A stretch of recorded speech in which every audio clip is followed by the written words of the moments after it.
So in today's video, I want to talk about players that I think have been stars or busts in comparison to their average draft position before this season started. So we'll start off with the main man himself, Spinny P.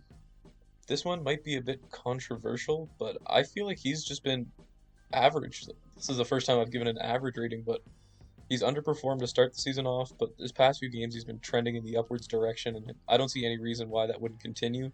I mean, in real life, he's not doing so great. I mean, that shot against the Warriors last time for the win was a bit suspicious. I mean, he had to throw the spin move in there, couldn't just take a step back. So in real life, not so great, but in fantasy terms, I think he's going to be a really good player this year. He's going to give great production, and I think you should definitely try to pick him up for your squad. So this one hurts because I would consider myself one of the world's biggest Kelly Oubre Jr. fans, but his ADP at the start of the season was 46.6, and in comparison to that, he's been an absolute bust on my chest. I mean, who the fuck's writing this script?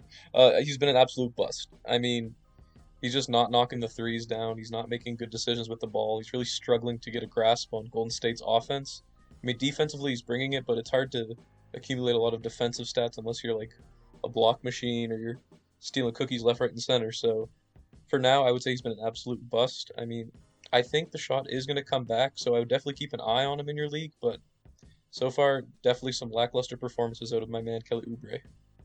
Next up is Jeremy Grant of the Detroit Pistons. So at the start of the season, his average draft position was 80.4, and my verdict is that he's been an absolute star. I mean, I think everyone in the entire world, except for Jeremy Grant himself, was sleeping on Jeremy Grant this season.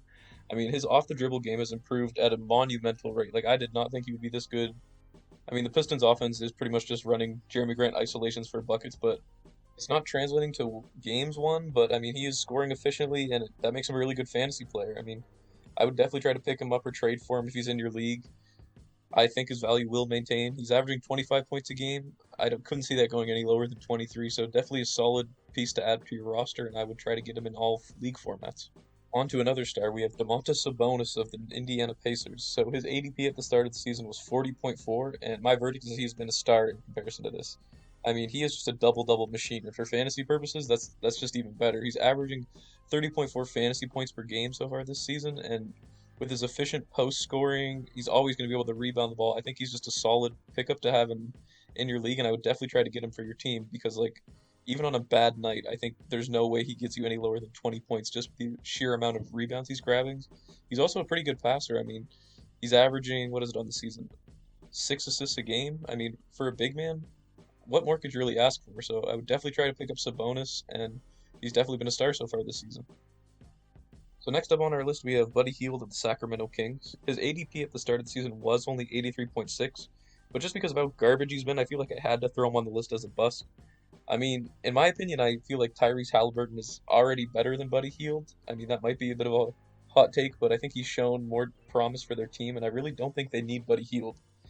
Buddy also kind of emphasizes why I don't really like streaming 3-point shooters on points leagues. I mean, if their shots aren't falling, they're really not giving you anything due to the lack of peripheral stats. So, Buddy Hield's been disappointing. I mean, if he was hitting his threes, his average points would be a bit higher. It is only 12 a game, but it's just such a high risk player that if he's not hitting his shots, he has no fantasy value at all. So I would definitely consider looking to trade him if he's on your team, and I would definitely not trade for him if someone's offering him to you. So yeah. And lastly, we have Nikola Vucevic of the Orlando Magic. So his ADP at the start of the season was relatively high at 26.4, but I would still say he's been an absolute star in comparison to that. I mean, he's averaging 29.5 fantasy points a game, and like Sabonis, he's just a really great player to have on fantasy. I mean, 22 points a game, 11 rebounds. Even if he's not shooting the ball well, the rebounds will pad the stats enough so that it won't really affect him too much. And I mean, on the Orlando Magic, he's the clear-cut number one option. I mean, everybody knows the Orlando Magic are kind of in a rough situation, like trying to make the playoffs and kind of stuck in being a mediocre team. But hey, at least take advantage of that while you can. I mean, Vucevic is a really consistent, really good scorer, and I think he's really underrated on fantasy. So I would go ahead and try to trade for him. People do tend to undervalue him just because he's not like a big name player on a big market team, but I would definitely try to take advantage of that and get him on for your roster. That concludes my second episode of Stars and Busts for ESPN Fantasies so far. I hope you guys enjoyed, and I hope you guys all have a great day. I'm going to try to make more fantasy videos in the future, probably on trades and what ones you should make or whether ones you should reject. And yeah, thanks for watching.